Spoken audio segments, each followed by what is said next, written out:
വയനാട് ഉരുൾപൊട്ടൽ ദുരന്തത്തിൽ രക്ഷാപ്രവർത്തനത്തെക്കുറിച്ച് സംസാരിച്ചു തുടങ്ങിയപ്പോഴേ ഉയർന്നു വന്ന പേരാണ് ബെയിലി പാലം. ദുരന്തഭൂമിയിൽ തകർന്ന പാലത്തിന് പകരം ഒരു പാലം അത്യാവശ്യമായി വന്നപ്പോൾ പുതിയൊരെണ്ണം പെട്ടെന്ന് ചിന്തിക്കാനാവുന്നതല്ല. അവിടെയാണ് ബെയിലി പാലം വാർത്തകളിൽ ഇടം പിടിച്ചത്. ദുരന്തഭൂമികളിൽ നിർണായകമാവുന്ന ഈ ബെയിലി പാലം എന്താണെന്ന് പലർക്കും ശരിക്കും അറിയില്ല.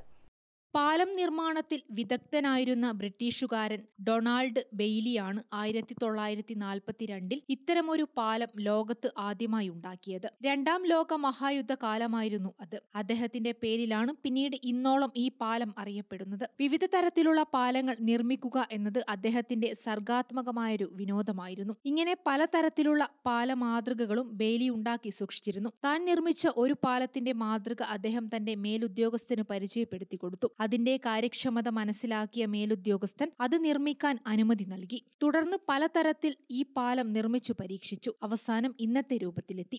ആവോൺ നദിക്കും സ്റ്റൗർ നദിക്കും അടുത്തുള്ള ചതുപ്പ് പ്രദേശത്തെ കുറുകെ മുറിക്കുന്ന മദർ സില്ലേഴ്സ് ചാനലിന് മുകളിലൂടെയാണ് ആദ്യമായി ഈ പാലം നിർമ്മിച്ചത്.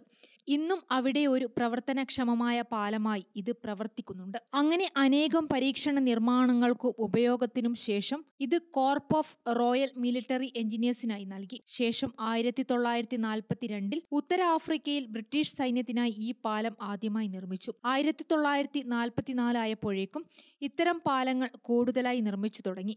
ഇതിനിടെ പാലത്തിന്റെ നിർമ്മാണത്തിനായി US സർക്കാരും അനുമതി നൽകി. മുൻകൂട്ടി നിർമ്മിക്കപ്പെട്ട ഘടകങ്ങൾ കൂട്ടിയോജിപ്പിച്ച് എളുപ്പത്തിൽ നിർമ്മിക്കാവുന്നതും അതുപോലെ തന്നെ എടുത്തുമാറ്റാവുന്ന തരത്തിലുള്ള താൽക്കാലിക പാലമാണ് ബെയ്ലി പാലം. ഉരുക്കും തടിയുമാണ് പാലത്തിന്റെ പ്രധാന ഘടകങ്ങൾ. മുമ്പ് തന്നെ നിർമ്മിച്ചു വെച്ച ഭാഗങ്ങൾ എവിടെയാണോ പാലം ആവശ്യമായുള്ളത് അവിടേക്ക് എത്തിച്ച് കൂട്ടിച്ചേർത്താണ് ഇത് നിർമ്മിക്കുന്നത്. വലിയ ചെരിവുള്ള ദുർഘടമായ പ്രദേശങ്ങളിൽ അടിയന്തര ഘട്ടങ്ങളിലാണ് ഇവ പ്രയോജനപ്പെടുക. ചെറിയ വാഹനങ്ങൾക്ക് പോകാൻ കഴിയുന്ന തരത്തിലാണ് ഇവയുടെ നിർമ്മാണം. ഭാരം താങ്ങാനുള്ള ശേഷി അനുസരിച്ച് ക്ലാസ് 40 ടൺ, ക്ലാസ് 70 ടൺ വിഭാഗങ്ങളിലുള്ള പാലങ്ങളാണ് സാധാരണ നിർമ്മിക്കുന്നത്. മാത്രമല്ല ഇവ നിർമ്മിക്കാൻ പ്രത്യേക ഉപകരണങ്ങളുടെ ആവശ്യമില്ല. കൂട്ടിച്ചേർക്കാൻ ഭാരം കൂടിയ യന്ത്രങ്ങളും വേണ്ട. തടി കൊണ്ടും സ്റ്റീൽ കൊണ്ടും മുമ്പ് തന്നെ ഉണ്ടാക്കപ്പെട്ടിട്ടുള്ള ചെറുഭാഗങ്ങൾ ഭാരം കുറഞ്ഞതും ചെറുതുമായതിനാൽ ഒരു സ്ഥലത്ത് നിന്ന് മറ്റൊരിടത്തേക്ക് ട്രക്കിൽ കൊണ്ടുപോകാൻ പ്രയാസമുണ്ടാകുന്നില്ല. ഭാരം കുറഞ്ഞ ഭാഗങ്ങളായതിനാൽ കൈകൊണ്ടു തന്നെ ഇവ പരസ്പരം ഘടിപ്പിക്കാനാകും. ക്രെയിനിന്റെ ആവശ്യം വരുന്നില്ല. ഇവ നല്ല ഉറപ്പുള്ളതാണ്. ടൺ കണക്കിന് ഭാരമുള്ള വലിയ യുദ്ധ ടാങ്കറുകളെ വരെ ഇതിലൂടെ കൊണ്ടുപോകാനാകും.